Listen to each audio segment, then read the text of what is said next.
नमस्कार। आपका अखबार के इस अंक में आपका स्वागत है। मैं हूं प्रदीप सिंह।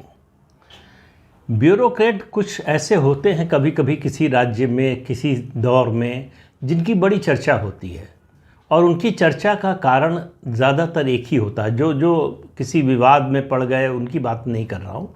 अच्छे काम के लिए जिनकी चर्चा होती है, वो जब पॉलिटिशियन उन पर बहुत ज़्यादा विश्वास करते हैं तब उनकी चर्चा ज़्यादा होती है। और हर दौर में हर पॉलिटिशियन की ज़िंदगी में कोई ना कोई ऐसा ब्यूरोक्रेट होता है जिस पर उनका विश्वास ज़्यादा होता है। तो विश्वास ज़्यादा होता है तो डिपेंडेंस ज़्यादा होती है, ज़्यादा भरोसा करते हैं। और जब भरोसा ज़्यादा करते हैं तो उनसे काम ज़्यादा लेते हैं, तो एक आलोचना शुरू हो जाती है कि वो नौकरशाहों पर ज़्यादा निर्भर करते हैं। और जो स्ट्रॉन्ग चीफ मिनिस्टर हुए हैं ख़ासतौर से स्टेट में, उनमें आप सब में पाएंगे कि कोई न कोई ब्यूरोक्रेट उनके साथ रहा है जिस पर उनका बड़ा विश्वास रहा, बड़ा भरोसा रहा। आजकल उड़ीसा में एक ब्यूरोक्रेट की धूम मची हुई है। नाम है वीके पांडियन।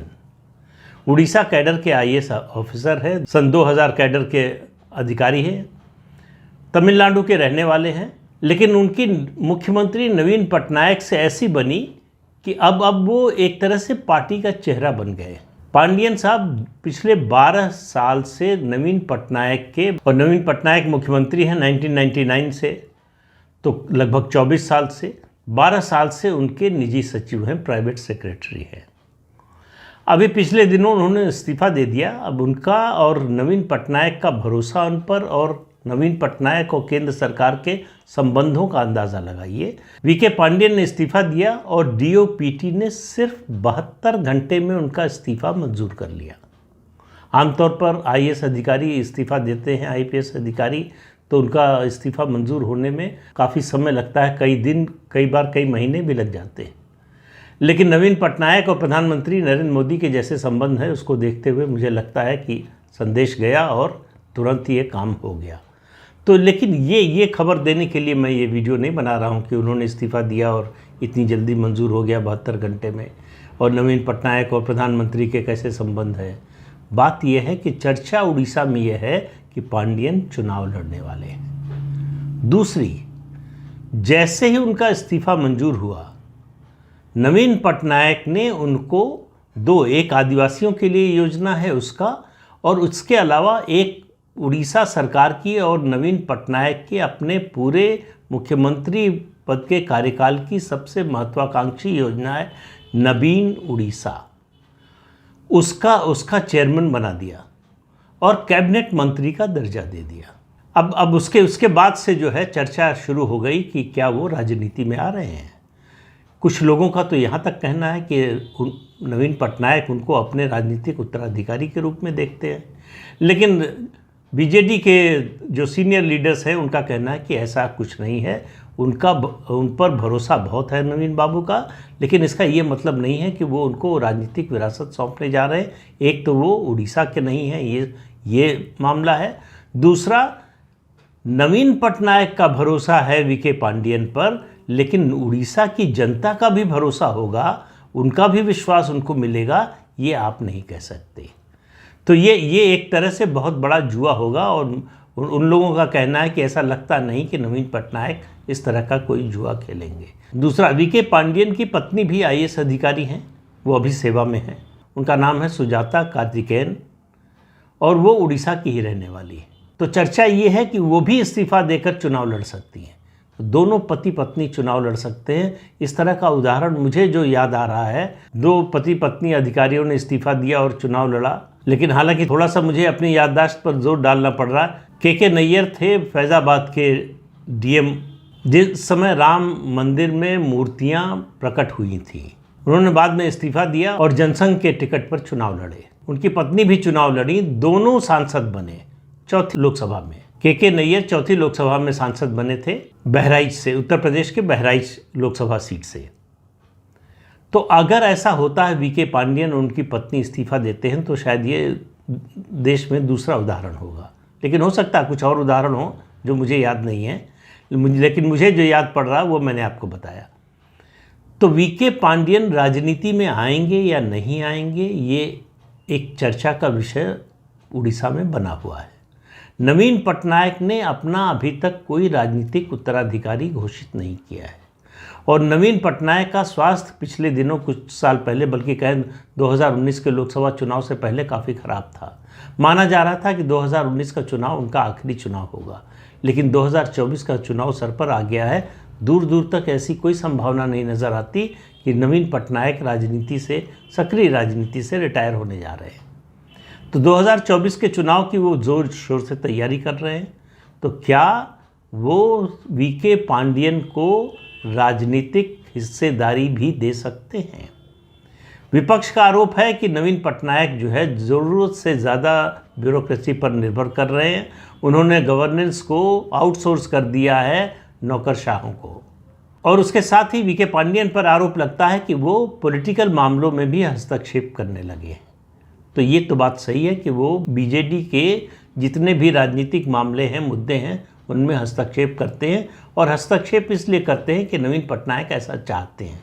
नवीन पटनायक ने उनको ऐसी ताकत दी हुई है, इसलिए करते हैं। लेकिन वो चुनाव लड़ेंगे या नहीं लड़ेंगे ये अलग बात है। लेकिन असली बात जो महत्वपूर्ण बात है वो ये है कि पांडियन ने ऐसा आखिर क्या किया है कि नवीन पटनायक इतना भरोसा करते हैं। वीके पांडियन ने उड़ीसा में पूरा गवर्नेंस की शक्ल बदल दी है, तौर तरीका बदल दिया है और उनके गवर्नेंस के 5 मंत्र हैं जिनके आधार पर उनका मानना है कि गवर्नेंस चलनी चाहिए, यानी सरकार चलनी चाहिए, सत्ता चलनी चाहिए। और ये 5 मंत्र हैं। पहला है टीम वर्क, दूसरा है ट्रांसपेरेंसी, तीसरा है टेक्नोलॉजी, चौथा है ट्रांसफॉर्मेशन और 5वां है टाइम। वो इन 5 मंत्रों के आधार पर अपनी नीतियां बनाते हैं, उनको लागू करते हैं। तो नवीन पटनायक जो भी नीतियां बनाते हैं उनको लागू करवाने में, देखिए राजनीति में खासतौर से सत्ता की राजनीति जो होती है उसकी एक बड़ी समस्या होती है और वो समस्या ये होती है कि आप योजनाएं तो बना लेते हैं, नीतियां बनाते हैं, कार्यक्रम बनाते हैं और सब अच्छे बनते हैं। बात होती है डिलीवरी की, उसको लागू करने की, उसके क्रियान्वयन की, इम्प्लीमेंटेशन की। आप अच्छी से अच्छी योजना बना लीजिए, अगर आप उसको ठीक से इम्प्लीमेंट नहीं कर पाते या जो उसका लाभार्थी वर्ग है उस तक नहीं पहुंचा पाते तो फिर आपके लिए समस्या होती है। अच्छी योजना भी आपके लिए राजनीतिक रूप से कोई फ़ायदा नहीं दे पाती। यहीं पर रोल आता है, भूमिका आती है ब्यूरोक्रेट की। एक ऐसा ब्यूरोक्रेट जो गवर्नेंस को भी समझता हो और पॉलिटिकल न्यूएंसेस को भी समझता हो, उसको ये समझ में आता हो कि गवर्नेंस के किस पक्ष को मजबूत करने से जो सत्तारूढ़ दल है जिसके साथ हम काम कर रहे हैं वो उसको राजनीतिक रूप से फ़ायदा हो सकता है। ख़ास तौर से जब नेता और अफसर का इस तरह का संबंध हो जाए, अन्योन्याश्रित संबंध हो जाए, दोनों एक दूसरे पर निर्भर रहने लगें, तब ये मामला ज़्यादा होता है। तो वीके पांडियन ऐसे अफसर हैं जो ये सोच कर काम करते हैं कि इससे प्रदेश का भला क्या होगा और इससे बीजेडी का और नवीन पटनायक का राजनीतिक फ़ायदा क्या होगा। आदिवासियों के लिए बहुत सी योजनाएं बनाई हैं, इंफ्रास्ट्रक्चर के डेवलपमेंट की योजनाएं, और अब जो है एक मैंने शुरू में जिसका जिक्र किया कि सबसे महत्वाकांक्षी योजना, पिछले 24 साल की नवीन पटनायक सरकार की सबसे महत्वाकांक्षी योजना जिसको लागू करने जा रहे हैं वीके पांडियन, जिसके जरिए मुख्यमंत्री कार्यालय को और बीजेडी को सीधे पंचायतों से जोड़ा जाएगा। कैसे जोड़ा जाएगा? संपर्क की तो बात है ही, संगठन के स्तर पर, ब्यूरोक्रेसी के स्तर पर, योजनाओं का लाभ पहुंचाने के स्तर पर। उसके अलावा जो बड़ा काम जो देश में पहली बार होने जा रहा है कि उड़ीसा में हर पंचायत को 50 लाख रुपए डेवलपमेंट के काम के लिए मिलेंगे। अब आप सोचिए कि इससे कितना बड़ा ट्रांसफॉर्मेशन होगा। ट्रांसफॉर्मेशन के साथ साथ जो उनके 5 मंत्रों में नहीं है और लेकिन उन 5 मंत्रों से ही निकलता है, वो है एम्पावरमेंट। ग्राम पंचायतों का एम्पावरमेंट का मतलब है कि सीधे ज़मीन तक जो भी योजना आप बना रहे हैं, जो भी लाभ पहुंचाना चाहते हैं, जो भी विकास के काम करना चाहते हैं, लोगों के जीवन स्तर में जो सुधार करना चाहते हैं, वो एम्पावरमेंट से उसका बहुत बड़ा इम्पैक्ट होता है। मैंने ये देखा है कर्नाटक में, जब रामकृष्ण हेगड़े ने पंचायती राज व्यवस्था लागू की थी और पंचायतों को, वहाँ जिला परिषद को, उस समय जिला परिषद का अध्यक्ष जिले के डीएम की एनुअल रिपोर्ट लिखता था। वो डीएम जिला परिषद अध्यक्ष के अंतर्गत, उसके मातहत काम करता था। उसने कर्नाटक में एम्पावरमेंट का एक ऐसा तूफान खड़ा किया, उसने पूरी राजनीति बदल दी। जो लोकप्रियता थी रामकृष्ण हेगड़े की, केवल इस एक काम के कारण जो है सबसे ज़्यादा थी। आप वहाँ ज़मीन पर जाकर लोगों से बात कीजिए, वो कहते थे कि वो, हमको लगता था हमारी सरकार है, हम इस सरकार को चला रहे हैं। ज़िले से लेकर जो है राजधानी तक उनको लगता था कि हमको सत्ता मिली, दरअसल जनता ने जो ताकत दी है वो उसका सही इस्तेमाल हो रहा है।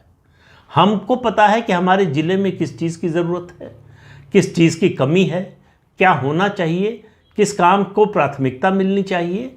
ये सब जब होने लगता है, ब्यूरोक्रेट के लिए ये सब इतना महत्वपूर्ण नहीं होता है।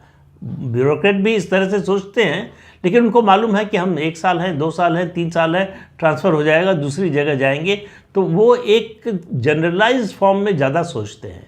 स्पेसिफिक रूप से वही सोचेगा जो जिसकी रोज़मर्रा की ज़िंदगी वहाँ से जुड़ी हुई है। तो वीके पांडियन ने ये बदलाव किया है उड़ीसा के गवर्नेंस में, जिसके कारण नवीन पटनायक का इतना ज़्यादा भरोसा है। तो 2024 का चुनाव सामने आ रहा है और कोई आश्चर्य नहीं है कि वीके पांडियन आपको चुनाव लड़ते हुए दिखें और उसके बाद सरकार बनने पर मंत्री बनते हुए दिखें। मंत्री बन सकते हैं, मुख्यमंत्री तो नहीं बनेंगे, लेकिन हो सकता है डिप्टी चीफ मिनिस्टर बन जाए, तो कोई आश्चर्य नहीं होगा। नवीन पटनायक की नज़र में वीके पांडियन से ज़्यादा योग्य अधिकारी नहीं है, उनसे ज़्यादा योग्य उनके पास कोई नेता नहीं है। नवीन पटनायक ने बड़ी उम्मीद थी कि वो अपने भतीजे को आगे बढ़ाएंगे, उसी को राजनीतिक विरासत सौंपेंगे। एक समय पक्का लगने लगा था, लेकिन वो उस रास्ते पर गए नहीं, वंशवाद की राजनीति पर नहीं गए और 24 साल सत्ता में रहने के बाद भी भ्रष्टाचार का आरोप नहीं लगा।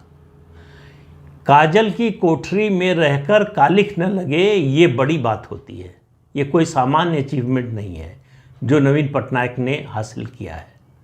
देखिए, सच्चाई के बारे में तो न मैं जानता हूँ, ना आप जानते हैं। जो लोग करीब होंगे हो सकता है जानते हों। मैं किसी को सर्टिफिकेट नहीं दे रहा हूँ, मैं बात कर रहा हूँ परसेप्शन की।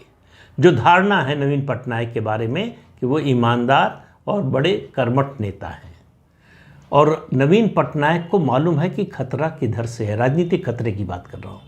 उनको मालूम है कि बीजेपी का जो हिंदुत्व है वो उनके लिए बड़ा खतरा है, तो उसकी तैयारी वो पिछले कई साल से कर रहे हैं उससे निपटने के लिए।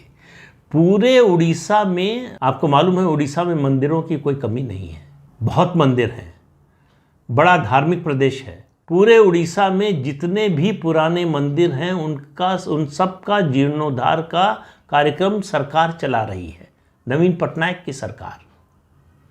ये जवाब है उनका भारतीय जनता पार्टी को, क्योंकि उड़ीसा में उनका सीधा मुकाबला भारतीय जनता पार्टी से है। केंद्र सरकार से वो सहयोग करते हैं। सहयोग के पीछे सबसे बड़ा उद्देश्य होता है उनके राज्य को सहूलियत मिले, ज़्यादा से ज़्यादा सेंट्रल फंड मिले, केंद्र में उनकी योजनाएं रुकने ना पाएँ। इन सब के कारण जो है सहयोग करते हैं, लेकिन राजनीतिक रूप से विरोध करते हैं। इसीलिए कांग्रेस पिछले 2.5 दशकों में वहाँ पनप नहीं पाई, बल्कि जितनी थी उससे लगातार नीचे ही गई है। और भारतीय जनता पार्टी 24 साल की एंटी इनकम्बेंसी के बावजूद सत्ता के करीब कहीं दिखाई नहीं दे रही है। 19 में भी नहीं आ पाई थी, 24 में भी आ पाएगी, इसके दूर दूर तक कोई आसार नहीं है। तो नवीन पटनायक हर मोर्चे पर अपने विरोधी से निपटना जानते हैं। वो चाहे गवर्नेंस का मुद्दा हो, चाहे पॉलिटिक्स का मामला हो, चाहे कोऑपरेटिव फेडरलिज्म का मामला हो, इन तीनों मोर्चों पर अगर आप परखेंगे नवीन पटनायक को तो उनको सबसे आगे पाएंगे। पांडियन का क्या होगा पता नहीं, लेकिन नवीन पटनायक अगर पांडियन को मंत्री बनाते हैं, ये पहली बार नहीं होगा। बहुत से ब्यूरोक्रेट मंत्री बने, अभी भी हैं, केंद्र सरकार में भी हैं, राज्यों में भी हैं। बात ये होती है कि उनको महत्व कितना मिलता है। क्या वो डिप्टी सीएम या उससे ऊपर की बात, इससे ऊपर का पद उनको मिलेगा? ये सवाल लोगों के मन में, उड़ीसा के लोगों के मन में है, लेकिन इसका जवाब 2024 के विधानसभा चुनाव के बाद ही मिलेगा। तो इस अंक में इतना ही। अगले अंक में फिर मिलेंगे किसी नए मुद्दे के साथ। तब तक के लिए अनुमति दीजिए। आपसे अनुरोध है कि ये चैनल देखिए, शेयर कीजिए, लाइक कीजिए और सब्सक्राइब जरूर कीजिए। नमस्कार।